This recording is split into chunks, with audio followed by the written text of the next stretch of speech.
제가 오늘 맡은 주제는 매우 쉬운 주제입니다.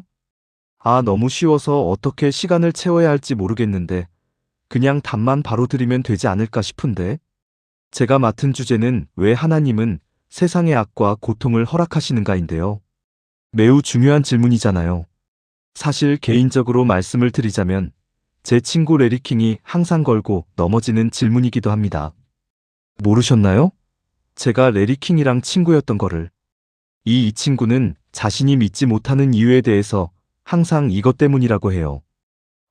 불가지론자들도 이 이유를 대면서 마치 자신들이 고상한 지식을 가진 것처럼 말하는데 사실이 에그나스틱이라는 라틴 원어는 무지하다는 뜻이거든요. 근데 불가지론자들 중에서 그냥 알고 싶어 하지 않은 사람들도 있고요. 이런 것에 대해서 또 어떤 사람들은 자신의 불신을 논리적으로 변증까지 할 수 있어요. 그래서 아무리 설명을 해도 왜 믿을 수 없는지를 합리적 논리로 줄줄 말을 해요. 근데 레리킹도 세상이 이렇게 악이 많은데 어떻게 하나님이 선하시다고 할 수 있냐? 이게 그 사람의 질문이에요. 그리고 이 벽을 넘지를 못해요. 우리는 아무리 노력을 해도 사실 성경을 의심하는 자들과 그리고 자유주의 신학자들이 이 이유를 핑계로 성경을 부인하는 것을 매우 즐겨해요. 그러면서 하나님이 선하시다는 것을 못 받아들이겠다는 거예요. 하나님이 선하시고 사랑이시며 지혜로우시고 전능하시고 거룩하시면 왜 세상은 악으로 가득 차이냐? 그래서 이들의 논리는 성경의 하나님은 사랑이시고 성경의 하나님은 선하시고 성경의 하나님은 거룩하시고 성경의 하나님은 지혜로우시고 성경의 하나님은 전능하신데 그런데 세상에 엄청난 악이 있다. 그러므로 성경의 하나님은 존재할 수 없다. 이게 그들의 결론이에요. 어떻게 하나님이 사랑이고 선하시고 거룩하시고 전지전능하시다면서이 악을 설명해 줄 수 있냐? 그래서 이들한테는 하나님은 존재할 수 없는 거예요. 그래서 이런 하나님을 말하고 있는 성경도 믿을 수 없다는 거고. 근데 어떤 신자들에게는 이게 설명할 수 없는 딜레마처럼 여겨져서 생각되어서 마치 미식 축구에서 4번째 다운인데 자기네 골라인에 있는 상황에서 그러니까 더 이상 할 수 있는 게 없는 거예요. 그래서 펀트밖에 없다고 생각을 해요. 주제를 바꾸려고. 그래서 신명기 29장 29절 같은 걸 얘기를 해요. 신비한 일은 여호와께 속한 것이니라는 구절을 대면서 공을 최대한 멀리 차버리기를 원해요. 상대편의 영역으로. 하지만 이게 정말 우리가 할 수 있는 최선일까요? 절대 아닙니다. 하나님의 플레이북은요. 하나님의 전술을 알고 있다면 하나님은 우리가 잠깐 위기를 모면하는 정도의 수비를 주시는 것이 아니라 확실히 공격해서 우리가 터치다운을 할 수 있는 답을 주셨어요. 완전한 승리로까지 나아갈 수 있는 답이 성경에 있습니다. 성경은 우리가 단순히 이해만 할 수 있는 답 정도만 주는 것이 아니라 이 답은 우리가 기쁨으로 받아들일 수 있는 답이고 우리가 감사하며 우리가 기뻐하며 찬양을 할 수 있는 답입니다. 그냥 변명만 둘러대면서 아니 그건 하나님 책임이 아니야. 뭐 아니면 뭐 아담과 이브가 잘못해서 그런 거야? 이 정도 대답이 아니에요. 왜냐면 또 다른 질문을 불러오거든요. 그러면 왜 아담과 이브를 지었냐? 그분이 지으신 거 아니냐? 죄를 택할 수 있는 기능이 있는데 하나님이 그들이 그런 선택을 할 줄 알았다면 왜 그런 선택할 기능을 줬냐고 또 의문하는 거예요. 그러니까 또 제자인 거죠. 그럼 우리는 또 하나님이 책임이 아니고 마귀가 책임이라고 얘기를 해요. 그러면 또 질문이 생기는 게 하나님은 왜 타락할 걸 아시면서 그 천사들을 만들었냐? 그리고 그 중에 하나가 사탄이 될 거고 모든 인류를 타락시킬 걸 아셨을 텐데 사탄이 이렇게 문제를 일으킬 걸 아셨다면 왜 그를 만드셨냐? 그리고 하나님은 무에서 유를 창조하는 분인데 그럼 원하는 대로 창조할 수 있는 거 아니냐? 또 제자인 거예요. 결국에 이 문제의 대답은 다시 하나님께로 돌아와야 해요. 이 대답은 사탄에서 멈출 수가 없고 이 대답은 아담과 하와에서 멈출 수가 없어요. 이 문제의 진짜 답은 하늘로 가야 하는 거예요. 진짜 답을 원한다면 결국 하나님께로 돌아가야 하는데 사실 이거는 모든 기초 신학의 공통된 원리예요. 이런 모든 문제들은 결국 하나님의 본성과 그분의 속성 안에서 목적 안에서 설명이 되어야 합니다. 그래서 이건 전혀 이상한 게 아니에요. 하지만 이 주제가 어떤 사람들에게는 그냥 좀 더 신비롭게 느껴지는 것뿐이에요. 잠깐 여기서 신학적으로 이거를 정리를 해볼게요. 왜냐면 신학적인 문제이니까. 그래서 간단히 몇 가지 핵심 포인트를 드리자면, 그리고 이 질문에 대해서 대답을 해보도록 하겠습니다. 첫 번째, 악은 존재한다. 동의하시죠? 아멘. 네. 악은 존재합니다. 이걸 부인하진 않잖아요. 그죠? 혹시 여러분 중에 크리스천 사이언스 신도가 있으면 다르겠지만, 어메리베이 에리의 가르침에 따르면이 교는 악이 존재하지 않는다고 가르치거든요. 간음과 이용까지 포함해서, 그리고 죽음까지도 포함해서 악이 존재하지 않는다고 가르쳐요. 그래서 만약에 크리스천 사이언스를 믿는 사람이라면 미국에서 포도 경과라고 하는데, 이걸 그레이너이라 그래요. 이 크리스천 사이언스가 그래요. 기독교도 아니고 과학도 아니에요. 왜 크리스천 사이언스라고 부르는지 모르겠는데, 이건 그냥 현실을 외면하면서 철학적인 그냥 장난을 치는 것밖에 안 돼요. 그냥 말장난하는 거죠. 하지만 우리는 알고 있어요. 악은 실제로 존재하고 있어요. 그리고 압도적으로 지배적으로 존재합니다. 이 세상에 지배적으로 존재합니다. 이제 이 악을 몇 가지로 나누어서 생각해 볼 수 있는데, 첫 번째는 자연적인 악이에요. 아니면 우리가 재난이라고도 부르잖아요. 이건 도덕적 악이 아니고 세상 속에 존재하는 파괴적이고 위험한 현상들이에요. 이건 결국 죄의 결과를 보여주는 그림자인데, 이게 결국에는 부패와 죽음으로 나타납니다. 세상에는 분명히 자연적 악이 존재합니다. 이걸 부정하는 것은 어리석은 일인 거고, 그렇기 때문에 이 악은 개인적인 문제가 아니라 타락한 피조 세계의 자체의 일부입니다. 이 자연은이 자연적 악은 비인격적이고요. 외부적인 것이고, 그리고 시간 제한적이고, 질병, 재난에서 순환 같은 것까지, 쓰나미에서 미세한 세균까지, 바이러스부터 화산, 폭발까지 지구는 정말 굉장히 위험한 곳입니다. 위험한 곳이에요. 제가 지난 주일 저녁에 이런 설교를 했는데, 성경이 지구 온난화에 대해서 뭐라고 말하는지에 대해서 들어보세요. 베드로후서 3장. 하늘이 큰 소리로 떠나가며 물질이 뜨거운 물에 풀어진다고 했어요. 그러니까 여러분이 쓰는 헤어 스프레이가 문제가 아니에요. 그래서 스프레이를 쓰셔도 되고, 잔디를 밟아도 되고, 사슴 사냥을 해도 되고, 기름을 얻기 위해서 땅을 파도 됩니다. 이렇게 주일 저녁에 저희가 결론을 내렸습니다. 온난화에 대해서 제가 이번 여름에 책을 읽었는데, 대독감이라는 책이었거든요. 보통 그런 책을 제가 읽지는 않지만 정말 권위 있는 책이었었어요. 제가 지금까지 읽어본 책 중에 가장 깊은 연구를 담고 있었고요. 책을 정말 내려놓을 수가 없었는데, 그냥 그래프나 아니면은 연구 결과를 얘기하는 게 아니었고요. 이거는 이제 미국에서 1918년도에 실제로 일어났던 거대한 독감 유행병에 대한 이야기를 쓴 거예요. 이들이 추정하는 게 24개월 동안에 1억 명이 죽었다고 해요. 1억 명. 이 바이러스가요, 너무 심하게 변형되어서, 그리고 변이가 되어서 이게 보통 감염 과정을 그냥 다 지나쳐버린 거예요.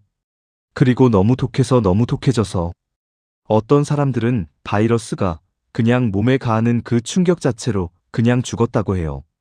그리고 당연히 이게 2차적인 원인으로 번져서 폐렴 같은 걸로 죽었고, 그리고 대부분 죽었던 사람들은 20살에서 40살 사이였는데 강황한 면역체를 가진 사람들이었었는데, 왜냐면 그 사람들의 면역성이 그 바이러스랑 싸우다가 그 사람을 그냥 죽이는 거예요.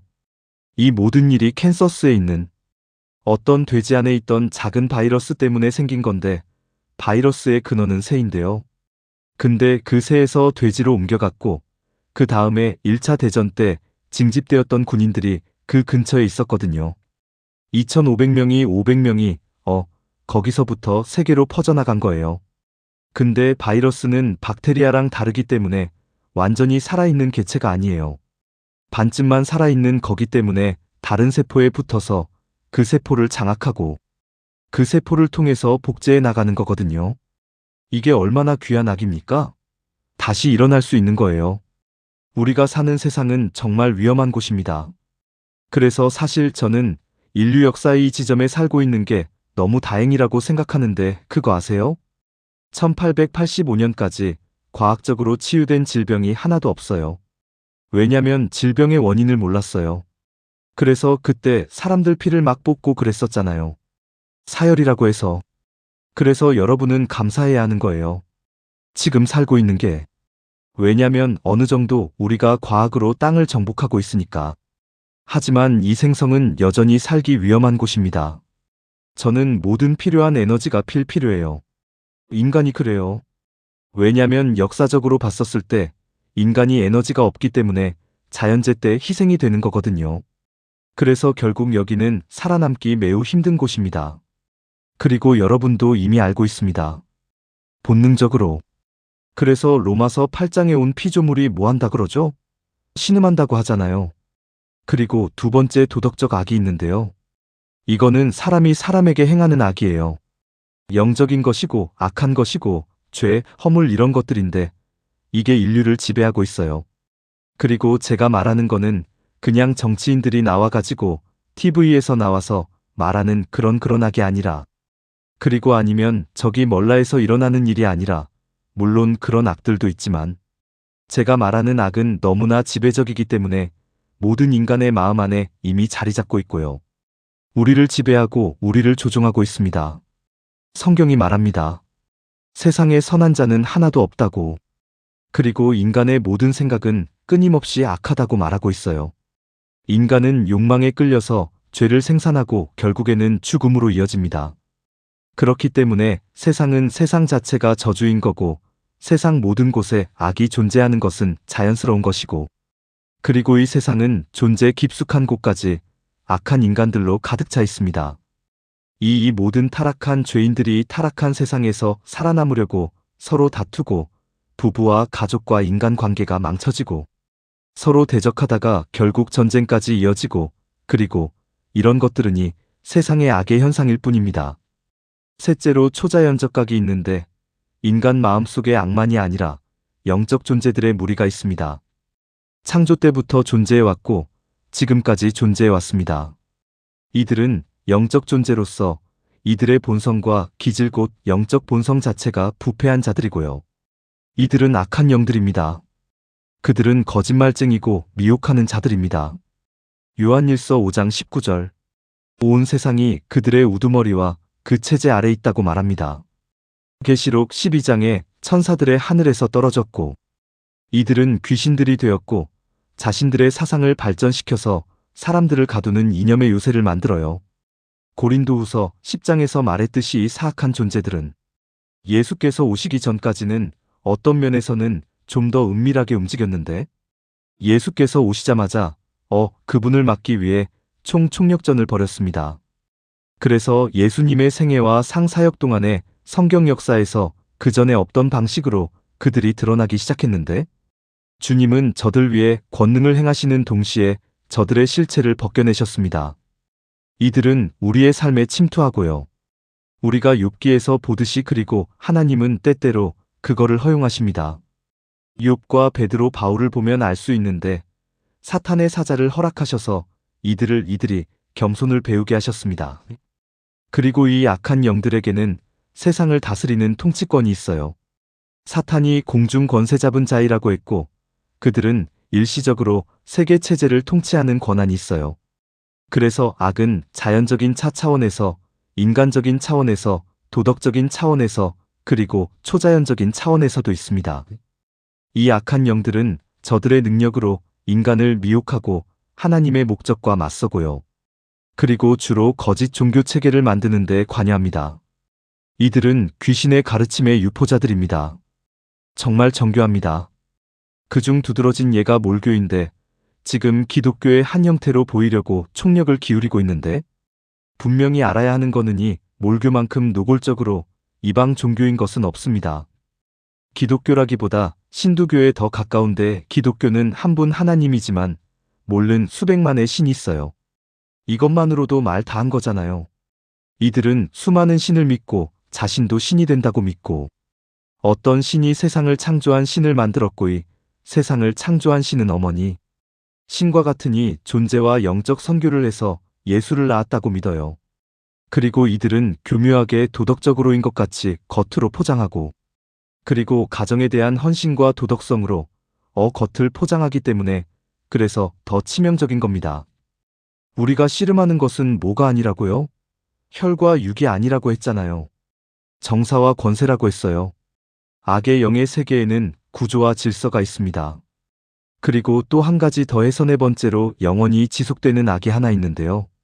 저는 이걸 그냥 지옥의 악이라고 부르는데 지옥의 악입니다. 영원한 악이고요. 순전한 악입니다.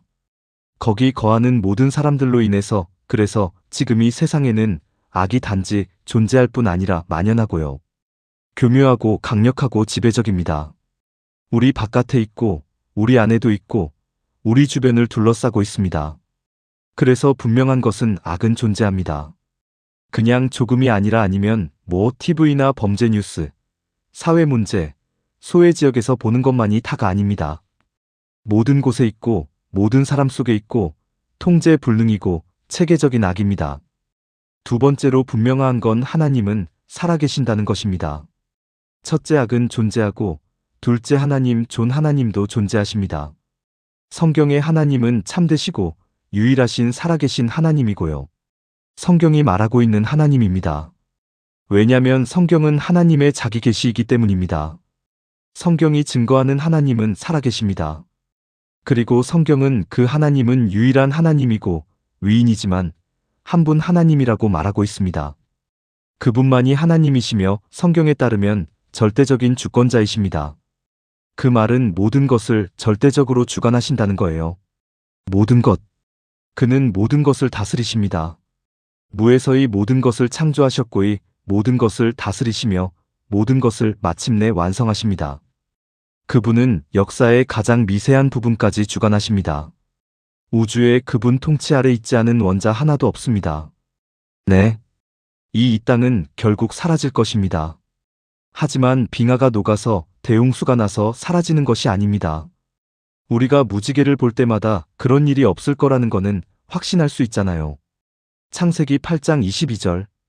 땅이 있을 동안 안에는 씨 뿌리고 거두는 때 낮과 밤 아침 저녁이 그치지 않는다고 했어요. 이 세상의 끝은 하나님이 정하신 때에 창조를 없이 하실 때입니다. 마치 원자적 붕괴처럼 그는 모든 것을 다스리고 계십니다. 땅과 거기에 충만한 것이 다 여호와의 것이라고 했습니다. 백대상 29장. 여호와여 위대하심과 권능과 영광과 승리와 위엄이 다 주의 것이오니 하늘과 땅에 있는 모든 것이 다 주의 것이고 주는 마유의 머리로 높임을 받으셨고 주의 손에 권세와 능력이 있사오니 사람이 크게 되게 하시며 강하게 하심이 주의 손에 있나이다. 시편 115편에 우리 하나님은 하늘에 계셔서 원하시는 모든 것을 행하신다. 다니엘 4장. 그가 하늘의 군대와 땅의 사람들 가운데서 자기 뜻대로 행하시나니 그의 손을 금할 자도 없고 이르기를 주께서 무엇을 하느냐라고 물어볼 자도 없다. 라고 합니다. 성경이 반복해서 말하는 것은 우리가 너무 잘 알고 있듯이 하나님이 절대 주권자이시다고 말합니다. 절대 주권자. 이게 어려운 개념이라고 얘기하는 사람들이 있는데 하나님이 주권자가 아니라고 믿는 게 더 어려워요. 하나님의 주권을 용납하는 게 어렵다면 하나님이 주권이 없다고 한번 상상해 보세요. 그게 정말 괜찮을까요? 저는 하나님이 통치하기 때문에 너무 안심이 됩니다. 사실 하나님이라면 당연한 거예요. 그건 터무니없는 주장이 아니잖아요. 신명기 32장. 이제 보라 나 곧 나는 그니 나 외에는 신이 없도다. 내가 죽이기도 하며 내가 살리기도 하며 내가 상하게도 하며 낫게도 하나니 내 손에서 건질 자가 없도다. 하나님은 악에 대해 어떤 목적을 가지신 것처럼 오해될까봐 스스로 변호하려고 하지 않으세요. 출애굽기 4장 모세에게 이르시되 사람의 입을 누가 지었느냐? 누가 벙어리 귀머리나 보는 자나 맹인되게 하였느냐? 나 여호와가 아니냐? 시편 105편 하나님이 그 땅에 기근을 부르셨다 했고 열왕기하 17장에 그들이 여호와를 두려워하지 아니하므로 여호와께서 사자들을 보내어 그들 중 몇 사람을 죽게 하셨다고 기록되어 있습니다. 사람들이 하나님을 악의 존재로부터 변호해 드리려고 하는데 하나님은 변호가 필요 없다고 하시는 거예요. 예레미야 애가 3장의 지존자의 입에서 좋은 것과 악한 것이 함께 나오지 아니하느냐? 어떻게 성경을 보고 하나님이 주권자이시며 그리고 악을 허용하신다는 사실을 놓칠 수가 있습니까? 특히 창세기의 홍수에 대해서 읽으면 대홍수 때 인구가 얼마였을까요? 저는 한 천만에서 억까지 추정한다고 얘기를 들었는데 얼마나 빨리 사람들이 번식했냐에 따라설 텐데 왜냐면 900살까지 살았잖아요. 이 사람들이 얼마나 오래 학교를 다녔는지 한번 상상해 보세요. 이들이 얼마나 빨리 번성했는지 모르지만 우리가 아는 건 하나님이 수백만을 물에 잠기게 하셨다는 거예요. 직접 그리고 그 책임을 스스로 지신다는 것입니다.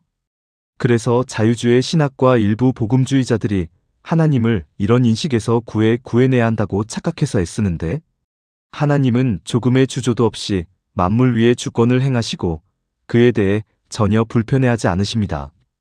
세상에 일어나는 악한 일 때문에 비난을 받는 그런 평판에서 자신을 구해달라고 하시지 않으세요. 오해하지 마세요. 하나님은 거룩하시고요. 악을 행하실 수 없고 악을 긍정적으로 보시지도 않습니다. 하나님은 어떤 악도 행하실 수 없고 그는 거룩하고 거룩하시지만 악의 존재와 심지어 그 작용을 허락하신 그 책임을 자신에게 두시는 것을 만족하십니다. 다르게 말하면 디모데전서 6장에 그는 복되시고 홀로 한 분이신 능하신 자시며 그런데 왜 하나님이 이렇게 하시냐고요? 예수께서 답을 주세요. 마태복음 11장에서 올소이다. 아버지여 이렇게 된 것이 아버지의 뜻대로 된 것이니이다. 하나님은 그냥 자기가 원하시는 것을 행하신다는 거예요. 욥기 23장. 그는 뜻이 일정하시니 누가 능히 돌이키랴. 그의 마음에 경영하시는 것을 이루시나니. 시편 33편 그가 말씀하심에 이루어졌고 명령하심에 견고히 섰고 여호와께서 민족들의 계획을 폐하시며 백성들의 사상을 무효하시고 여호와의 도모는 영원히 서고 그 마음의 생각은 대대에 이르고 시편 103편에 여호와께서 그의 보좌를 하늘에 세우시고 그의 나라로 마유를 다스리시고 이사야 14장의 만군의 여호와께서 경영하시고 누가 능히 그것을 폐하랴. 그의 손을 펴셨 누가 능히 그것을 돌이키랴. 이사야 46장 옛적 일을 기억하라. 나는 하나님이라. 나 외에 다른 이가 없다. 나는 하나님이라. 나와 같은 이가 없다. 내가 끝을 처음부터 알리며 아직 이루지 아니한 일을 옛적부터 보이고 이르기를 나의 모약에 설 것이며 내가 나의 모든 기뻐하는 것을 이루리라 하였노라. 사무엘상 2장에 여호와는 죽이기도 하시고 살리기도 하시며 스월에 내리기도 올리기도 하시고 여호와는 가난하게 부하기도 하시고 낮추기도 높이기도 하시나니 땅의 기둥들은 여호와의 것이요 세계를 그 위에 세우셨도다. 아모스 3장 6절에 성음의 재앙이 있으면 여호와께서 행하심이 아니겠느냐? 여기에 하나님은 모든 악의 존재에 대한 책임을 지고 계십니다. 왜냐면 하나님은 모든 것을 다스리기시 때문에 그는 하나님이시기 때문에 악은 하나님의 뜻을 망가뜨리는 변수가 아니에요. 그래서 세 번째 포인트 악이 존재하고 주권자이신 하나님이 존재하고 그렇기 때문에 피할 수 없는 세 번째 결론은 하나님은 악의 존재를 허용하십니다. 그분은 악의 존재를 의지하여 허락하셨습니다.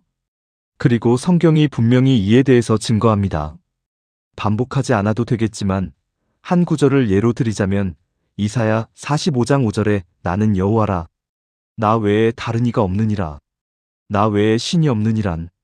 네가 나를 알지 못하였을지라도 내가 네게 띠를 띄우고 해 뜨는 곳에서 해 지는 데까지 나밖에 다른 이가 없는 줄로 알라. 여호와가 같은 이가 없느니라. 나는 빛도 짓고 어둠도 창조하고 평안도 짓고 환난도 창조하나니 나는 여호와라. 이 모든 일을 행하는 자니라. 9절에 자기 조물주와 다투는 자에게 화 있을진저 질그릇 가운데에 한 톡이야. 지늙기 토기장이에게 당신이 무엇을 만드느냐 물어보겠냐? 만물들이 그 손이 없겠느냐 하겠느냐? 자기 아버지와 어머니에게 어째서 나를 이렇게 만들었습니까 하고 말하는 자에게 화가 있을 것이다. 이스라엘이 거룩하신 하나님이시며 이스라엘을 세우신 여호와께서 말씀하신다. 너희가 무슨 권리로 내 자녀들에 대하여 앞으로 될 일을 물으며 너희가 누군데 내가 하는 일에 대하여 명령하느냐? 나는 땅을 만들고 그 위에 사람을 창조하였고 내가 손으로 하늘을 펴고 하늘의 수많은 별들을 명령하여 생기게 하였다. 거듭해서 하나님은 이 세상에서 전개되는 악의 존재에 대한 주권적 책임을 스스로 지고 계심을 밝히십니다. 이 지점에서의 알마니안들의 마음에 공황이 찾아와요. 이들의 눈이 뒤집히고 숨이 가빠지며 심장이 빨리 뜹니다. 그리고 손바닥에서 땀이 나요. 왜냐면 이 알마니안들은 악이 존재한다. 하나님이 존재한다까지는 괜찮거든요. 하나님의 주권도 괜찮은데 그 하나님의 권능이나 지식을 제한하기를 원해요. 이들은 하나님의 능력을 부인하지는 않는데 하나님의 지식을 부정하지도 않고 다만 그것을 어느 정도 제한하고 싶은 거예요. 그래서 이들한테 공황이 오는 이유는 하나님이 악의 존재에 대해 책임이 있다고 받아들이지를 못하는 거예요. 그래서 세상에 악이 있다는 최악의 평판에서 하나님을 구출시켜 드리고 싶어 하는 거예요. 이들이 이걸 어떻게 하냐면 하나님을 재구성해요. 그런데 이 결과는 축소된 하나님을 만드는 거예요. 성경은 하나님을 경배하라고 하잖아요. 그리고 높이라고. 그런데 이 알마니안들이 재구성한 하나님은 다시 만든 하나님이고요. 결국에 이건 축소된 신이에요. 결국 이들의 주장은 하나님을 낮출 수밖에 없어요. 왜냐면 두 가지 옵션밖에 없거든요. 하나는 하나님의 능력을 제한시키는 거예요. 그래서 하나님이 마치 악을 멈출 수 없다고. 왜냐면 하나님의 본성상 능력이 부족해서든지 아니면 하나님이 자발적으로 그 능력을 제한시키셨다는 거예요. 어쨌든 간에 하나님은 제한된 권능만 가지고 계셔서 악을 막을 수가 없다는 주장이에요. 제가 이런 걸 어렸을 때 너무 많이 들었거든요. 제가 왜 하나님은 세상의 악을 멈추지 않냐고 물어보면 그러면 저한테 들리는 답이 하나님이 시작한 게 아니잖아. 이런 식으로 답을 해요. 아니면 이런 예를 해요. 예를 들어요. 네가 시작하지 않은 싸움이니까 네가 멈출 필요 없잖아. 이런 대답을 하거든요. 저한테 아무런 도움이 되지가 않았었어요. 그니까 결국에는 하나님은 악을 막을 능력이 없어서 그래서 우리와 마찬가지로 난처한 처지에 있다는 건데 원하시는 건 아니지만 우리처럼 어쩔 수 없다고 얘기를 하는 거예요. 아니면 하나님에게는 능력이 있는데 하지만 앞으로 일어날 일을 아는 지식이 제한되어 있어서 어떤 일이 일어나면 그러면 하나님도 놀란다는 거예요. 이게 말도 안 되는 얘기 같잖아요. 근데 실제로 과정신학이라는 것이 이걸 주장하고 있어요. 혹시 들어보셨는지 모르겠는데 차라리 안 들어보는 게 나을 수도 있는데 과정이 말하는 게 이거예요. 하나님은 과정 중에 있다는 거예요. 그니까 하나님도 발전 중이라는 거예요. 그래서 사건이 많아질수록 정보를 더 얻으시고 그래서 더 잘 대처하신다는 거예요. 진짜로 이게 과정신학이에요. 하나님이 하나님 일을 하는 것에 대해서 점점 더 잘하고 계신다는 거예요. 발전한다는 거예요. 왜냐면 경험만큼 좋은 스승이 없으니까. 그래서 이들은 하나님을 진행 중인 신으로 보고 점점 발전하는 하나님이고 그리고 나중에야 하나님으로서 완성이 된다는 거예요. 그리고 또 다른 분류의 신학자들이 있는데 이 지식을 제한하는 관점 중에 또 열린 신론이라는 게 있어요. 어디로지라 그러는데 이들의 주장은 결국 같은 내용인데요. 하나님은 미래를 알지 못한다는 거예요. 하나님은 미래를 알 수 없다. 왜냐면 아직 일어나지 않았으니까. 이 논리를 성경으로 뒷받침해서 책을 쓰려면 얼마나 많은 상상력이 필요하겠어요? 근데 이걸 해내요. 이 사람들이. 그렇게 재설계 하나님은 엄청 큰 한계가 있는 거예요. 아직 일어나지 않은 일을 모르는 거예요. 그래서 하나님이 하시는 모든 일은 반응이라는 거예요. 그럼 제가 물어보고 싶은 거는 만약에 이게 사실이라면 도대체 시편 22편을 어떻게 설명합니까? 내 하나님 어찌하여 나를 버리셨나이까로 시작하잖아요. 예수께서 십자가에서 하신 말씀인데 시편 22편에 나와요. 그리고 시편 22편은 십자가의 세부 사항까지 분명하게 예언을 하고 있습니다. 그리고 이거는 그 수많은 예언들 중에 단 하나의 예일 뿐이에요. 하지만 이들의 주장은 하나님이 상황에 반응하시며 지금 상황에 대해 안타까워하신다는 거예요. 그렇다면은 예수 그리스도의 십자가, 형이 하나님을 놀라게 했다는 거예요. 목요일 밤에 그 겟세마네 가든에서, 겟세마네 동산에서 아직 금요일 날 어떤 일이 일어날지 모르고 계셨다는 거예요. 그리고 예수께서 금요일에 실제로 십자가에 달리니까 하나님이 당황하셔서 급히 생각을 떠올려서 어차피 죽게 됐으니까 죄인들의 대속물로 삼자라고 그때 정하신 거예요. 와, 좋은 아이디어다라고. 미안하지만 이 모든 내용이 이미 이사야 53장에서 상세하게 예언되어 있잖아요. 근데 이런 식으로 모든 하나님의 본성과 성경을 뒤집어서 하나님을 구출하려고 시도하는데, 하나님은 구출을 원하시지 않으세요. 그는 하나님이세요. 우리는 결코 하나님으로부터 악의 존재에 대한 책임을 떼어낼 수가 없습니다. 하나님은 악을 허용하시고의 우주 질서 속에 설계하셨습니다. 하지만 그 악의 저자는 아니십니다. 하나님이 에덴 동산에서 초조하면서 아담과 하와가 잘못하면 어떡하지 하고 계셨던 게 아니에요. 그리고 한 가지 확실한 건 긍정의 힘이 하나님한테도 적용이 그때 안 됐다면 우리는 정말 필요가 없는 거예요. 긍정의 힘은 조엘 올스틴 목사가 쓴 책 이름인데요. 그 책에는 우리가 무엇이든지 원하는 대로 다 될 수 있다고 얘기를 하거든요. 하나님이 장차 일을 알지 못하신다면 예상치 못한 사건 때마다 그때그때 조정을 해야 한다는 건데, 이들의 주장은 이건 다 어리석은 주장이에요. 하지만 지식 있는 신학자들이 하나님을 악의 책임에서 벗어나게 하려고 하는 시도들이기 때문에 이런 주장들이 더 충격인 거예요. 기억나시는지 모르겠지만 쿠시더라는 랍비가 있었는데, 그 랍비가 의인에게 왜 나쁜 일이 일어나는가라는 책을 썼는데, 그 책 제목부터가 문제인 게 성경은 분명히 의인이 없다고 했잖아요. 하지만 이 사람도 문제의 핵심이 하나님이라는 걸 알고 있었어요. 악의 문제를 파고들면 결국 하나님께 이르게 되고요. 이걸 벗어날 수가 없어요. 새로운 신을 만들어내지 않는 이상. 하지만 이건 신성모독이에요. 십계명을 기고 하나님의 이름을 망령되게 하는 것이고, 스스로 신을 만들어 놓고 성경에 하나님이라고 부르는 것이에요. 이건 우상숭배예요. 하나님을 이 책임에서 떼어낼 수가 없는 거예요. 이런 모든 바보 같은 답변들은 모두 하나님의 존재와 속성에 대한 왜곡된 신학에서부터 비롯되는 것입니다. 자, 이제 이 내용에 대해서 조금 더 진전해 볼게요. 우리가 알기를 하나님은 존재하고 악도 존재하고 하나님이 악의 존재를 허락하셨다면, 이제 우리의 질문은 그렇다면 왜 악이 존재하는가? 그 존재를 어떻게 이해하는가? 다시 말해 신정론으로 이 문제를 설명할 수 있냐? 신정론이라는 단어는 하나님과 의로움에서 나온 말인데요. 즉 하나님의 의로우심을 어떻게 변호할 것인가라는 문제이죠. 우선 철학적 차원에서 형이상학적 체계들이 있는데요. 그중 몇 가지를 말하겠습니다. 형이상학적 악은 불가피한 현실, 선의 필연적 짝이라는 것입니다. 음이 있으면 양이 있어야 하듯이 반드시 존재해야 한다는 거예요. 사실 이와 관련해서 흥미로운 경험이 있는데, 레리킹 라이브에 출연했을 때 그리스도만이 유일한 구원자라는 주장을 말하고 있었어요. 또 성경만이 유일한 권위임을 강조하고 있었는데 사람들이 궁금해해요. 질문이 뭔지도 모르는데 어떻게 준비하는지에 대해서 그런 인터뷰 때 사실 전 제가 무슨 말을 할지 알고 있고, 사실 저 사람들이 뭘 물어보는지는 별로 중요하지가 않아요. 난 내 할 말하면 되니까.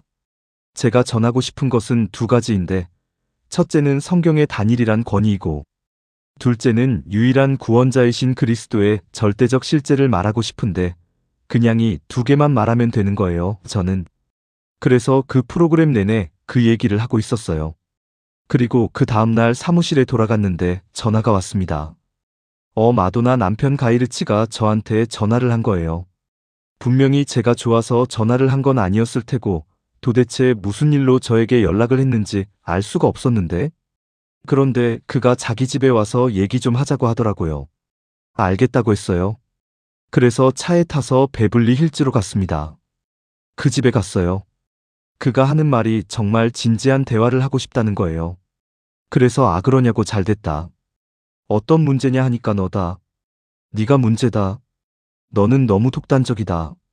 너는 진리를 너무 절대적으로 주장한다. 그래서 너 때문에 우주의 균형이 무너진다라고 그러더라고요. 와우. 제가 대답하기를 진짜로 심각해. 내가 우주의 균형을 무너뜨린다고 그래서 설명을 해달라고 했어요. 그래서 거기 마주보고 앉아가지고 1시간 동안 그 가이리츠가 카발라랑 형이상학 그리고 음양설에 대해서 저한테 막 설명을 하더라고요. 그래서 그 다음에 제가 1시간 동안 복음을 전했어요. 좋은 교회였죠. 하지만 이런 형이상학적 개념을 가진 사람들이 있어요. 선이 있으려면 반대인 악이 반드시 있어야 한다는 주장이거든요. 그래서 악은 하나님이 창조한 게 아니라고 하면서 그냥 존재하는 거다. 원래 그런 거다라고 얘기를 해요. 왜냐면 플러스가 있으면 마이너스가 있어야 하듯이 그래서 이거는 무슨 결핍한 종류 같은 거다. 근데 사실 거기에 약간의 진리가 있기는 한데 악이 있는 이유는 선과의 대조를 위해 존재할 수밖에 없다는 거예요. 그런 의미에서 악은 결핍이라고 말할 수 있기는 해요.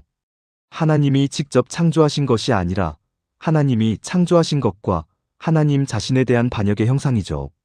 그래서 약간의 진리가 있지만 여전히 왜라는 것은 설명을 못해요. 그리고 또 다른 신정론 중에 제가 자유의지 신정론이라고 부르는 게 있는데 제일 자주 쓰이는 설명이기도 해요.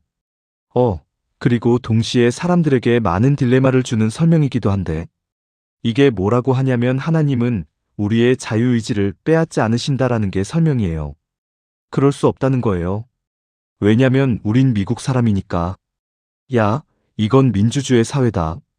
제가 장담하는 건 만약 당신이 중세 영국에서 자랐으면 아니면 족장이 있는 부족 사회에서 살았으면 아니면 전체주의 국가에서 자랐으면이 사람들처럼인 인간의 권리 문제로 씨름하지 않았을 거예요. 일방적인 권위와 주권이 뭔지를 훨씬 더 잘 이해했을 것입니다. 미국식 민주주의는 이런 신앙 문제에는 오히려 도움이 전혀 되지를 않아요. 자유의지를 존중하는 게 악을 막는 것보다 하나님께 더 중요하다는 거예요. 흥미롭죠? 하나님이 중요하게 생각하는 가치는 자유의 의지가 악보다 우선이라는 거예요. 나는 인간의 자유의지를 너무 중요하게 여기기 때문에 악을 허용할 수밖에 없다고 하나님이 말씀하신다는 거예요. 하나님이 인간의 자율성을 너무 귀하게 여기셔서 그것을 지키시려다 보니 악을 허용하신다는 것이 논리입니다. 그래서 악은 자유의지라는 문을 통해서 들어온다는 거예요. 인간은 스스로 결정하고 행동할 자유를 가져야 하는데 하나님이 그 위에서 직접 결정하고 강요하고 강제하시면 그들의 의지를 침해하게 된다는 것이에요. 근데 그렇다면 여전히 이런 질문이 남아요. 하나님이 인간이 자유의지를 가지고 어리석은 선택을 할 것을 아셨다면 왜 그 능력 자체를 주셨냐? 또 제자리인 거예요. 이렇게 지식이 제한된 하나님을 만들어내고 능력이 제한된 하나님을 만들고 더 나아가 인간이 자신의 뜻을 이루는 걸 하나님의 자신의 뜻보다 더 원하시는 분으로 하나님을 설계한다면 그건 성경의 하나님이 아니에요. 그래서 결론은 하나님은 전지하시고 전능하세요. 악은 존재하고요. 그렇기 때문에 하나님은 악의 존재를 의지하셨습니다.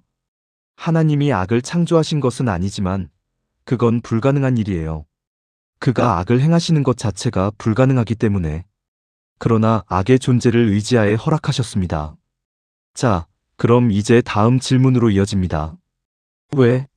그리고 이 왜에 대해서 이제 얘기해 보겠습니다. 왜? 다행히도 제가 그 답을 역사상 처음 제시하는 사람은 아니에요. 웨스민스터 신앙 고백을 보겠습니다. 웃음 들어보세요. 하나님은 영원 전부터 자신의 지혜롭고 거룩한 뜻의 계획에 따라 자유롭고 불변하게 일어날 모든 일들을 작정하셨다. 그러나 이로 말미암아 하나님이 죄의 창시자가 되시는 것이 아니며 피조물의 의지가 강제당하는 것도 아니고 제2차적 원인들의 자유나 우연성이 제거되는 것도 아니다. 죄의 악함은 오직 피조물에게서 비롯된 것이며 지극히 거룩하고 의로우신 하나님께서는 죄의 저자나 승인자가 되실 수 없다.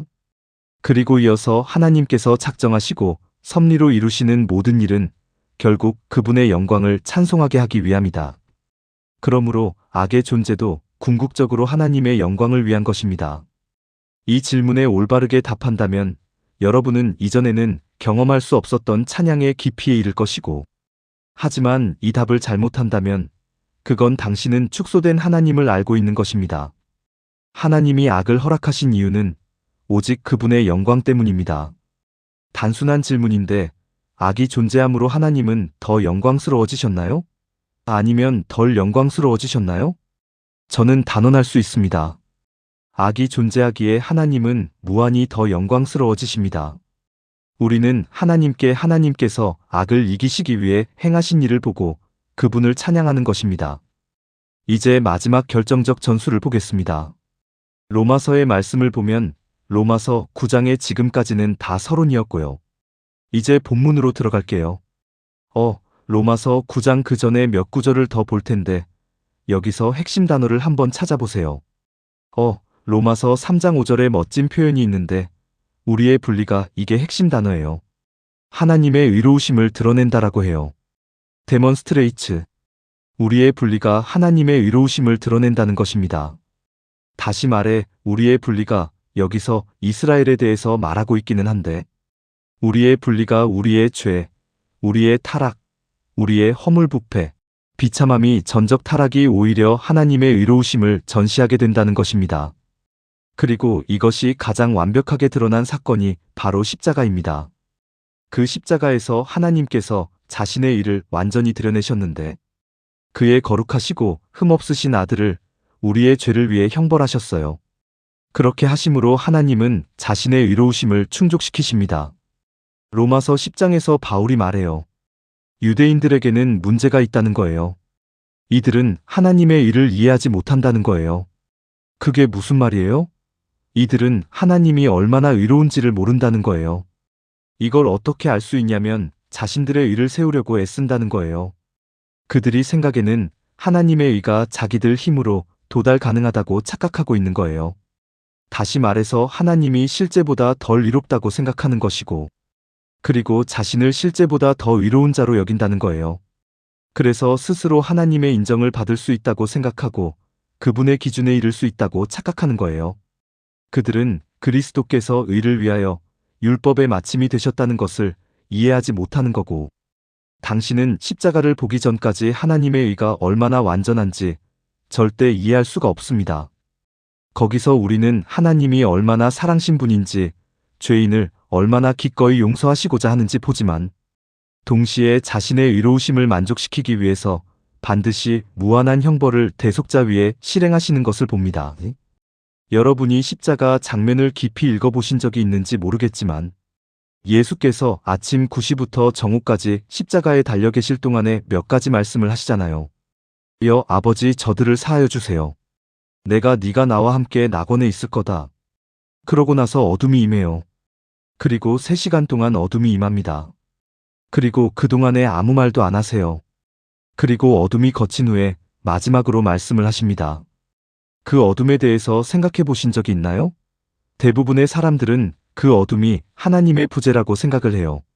근데 제가 요즘 그것을 다시 생각해 보고 있는데 구약을 보면 하나님은 어둠 가운데서 자신을 나타내시는 방어 사건들이 있어요. 시내산에서도 그리고 아브라함과의 언약에서도 그랬고요.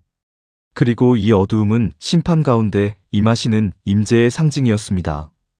어쩌면 그 3시간의 어둠은 하나님께서 무한하신 아들 예수에게 모든 죄의 무한한 형벌을 쏟아부으신 시간이었을지도 몰라요.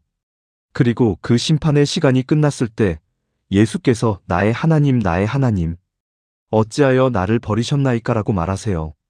어쩌면 하나님께서 심판을 다 퍼부으시고 이제 아들을 떠나신 걸 수도 있어요. 그래서 그 고백을 하시는 것입니다. 주님은 완전히 홀로 남겨진 것이죠. 생각해보면 정말 놀라운 겁니다. 십자가에서 드러난 것은 하나님의 의로우심과 그 일을 만족하시기 위해서 무한한 형벌을 누군가는 감당해야 했다는 건데 그래서 무한하신 분 예수께서 그 무한한 형벌을 그 3시간 안에 다 감당하신 거예요. 반면에 인간들은이 죄인들은 그걸 영원토록 감당하지 못하는 거예요. 이것이 바로 하나님의 의를 드러냅니다. 십자가가 없었다면 우리는 하나님의 의로움의 위엄을 결코 볼 수 없는 것이고 그리고 죄가 없었다면 십자가도 없었을 것이고 그래서 하나님은 자신의 의로우심을 나타내시기 위해서 죄의 존재를 허락하시는 것입니다. 로마서 9장에 보면 몇 가지만 보겠습니다.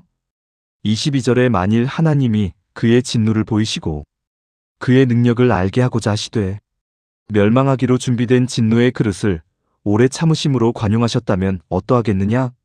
또한 영광받기로 미리 예비하신 긍휼의 그릇에 그릇들에게 그 영광의 풍성함을 알게 하려 하심이라.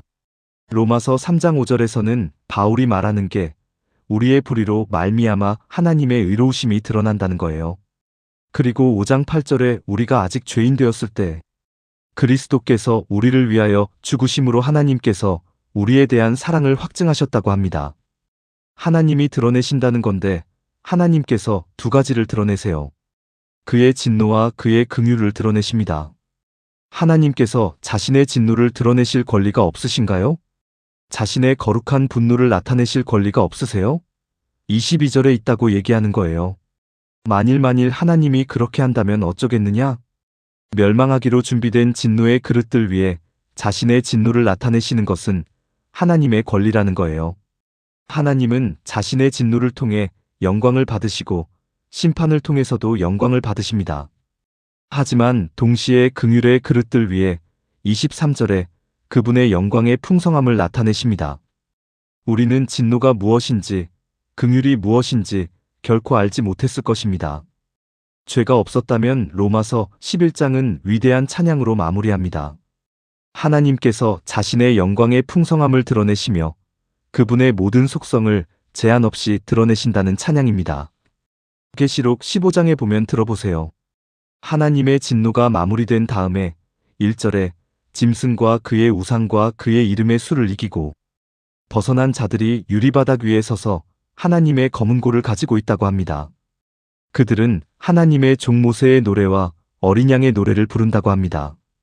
그 노래는 어떤 노래냐면 주 하나님 전능하신 이여 주의 행사가 크고 놀라우시며 만국의 왕이시며 주의 길은 의롭고 참되시도다. 주여 누가 주를 두려워하지 아니하며 주의 이름을 영화롭게 하지 아니하리이까 오직 주만 거룩하시니이다. 주의 의로우신 일을 나타내셨음에 모든 민족이 와서 주께 경배하리이다. 하나님께서는 죄를 다루시고 심판하시는 그 방식으로 자신의 의로우심을 드러내십니다. 그리고 바로 그것이 하늘의 예배의 핵심이 되는 것입니다.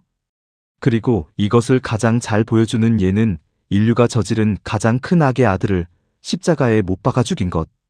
바로 그것마저도 하나님 자신에 의해서 작정된 일이었다는 사실입니다. 사도행전 2장 22절 베드로가 이스라엘 사람들아 이 말을 들으라. 너희도 아는 바와 같이 하나님께서 나사렛 예수로 큰 권능과 기사와 표적을 너희 가운데서 베푸사 너희 앞에서 그를 증거하셨다. 그가 하나님께서 정하신 뜻과 미리 아신 대로 내준 바 되었거늘 너희가 법 없는 자들의 손을 빌려 못 박아 죽였나니 하나님의 예정된 계획 가운데 인류가 역사상 행한 가장 악한 일 곧 하나님 아들을 죽이고 조롱한 것. 이것 자체가 하나님의 계획이었다는 것입니다.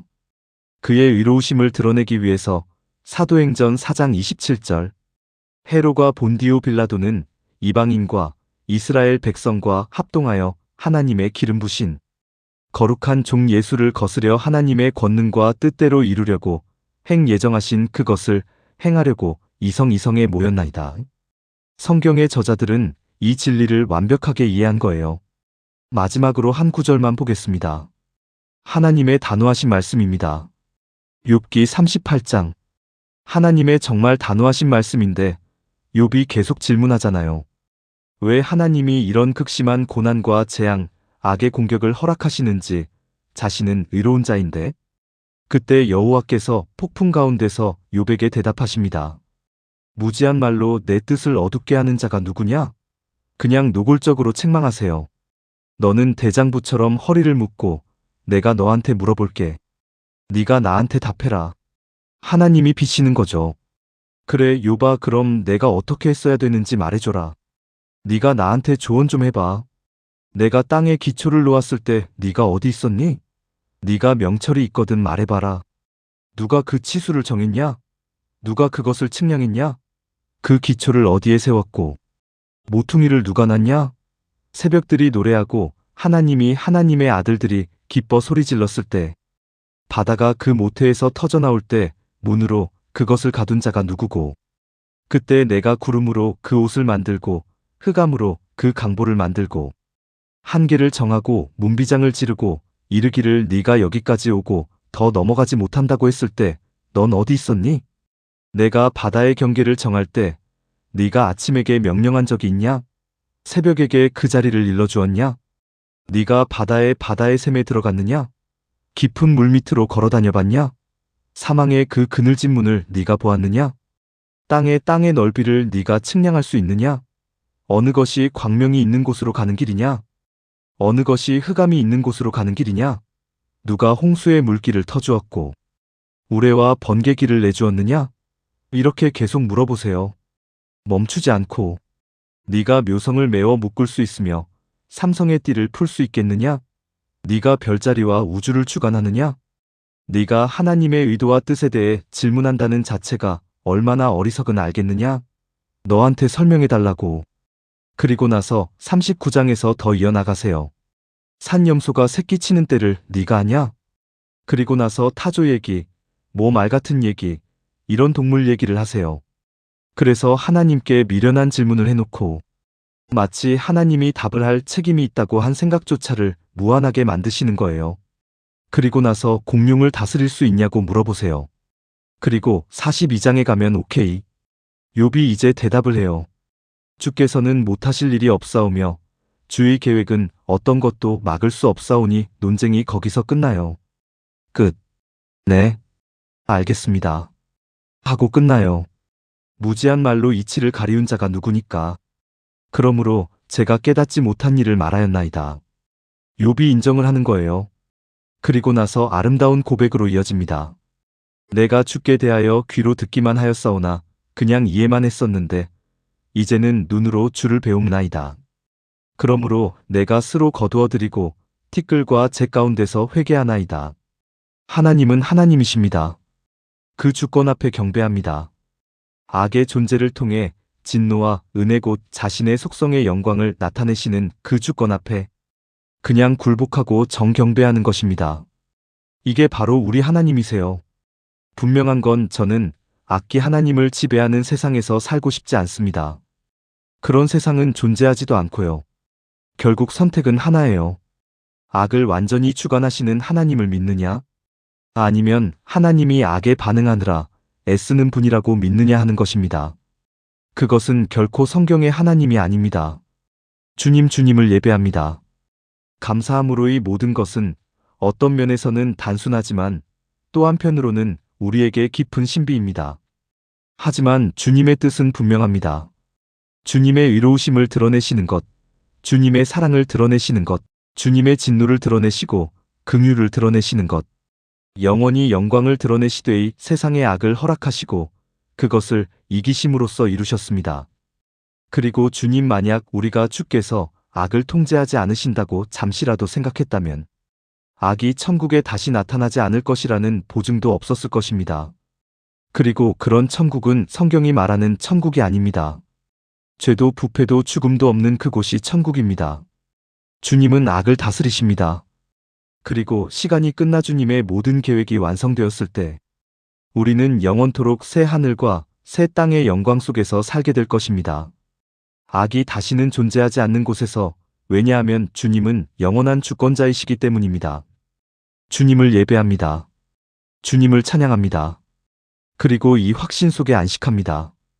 예수 그리스도 안에 주신 은혜로 인해 이 모든 진리가 우리에게 맡겨졌음을 감사드립니다.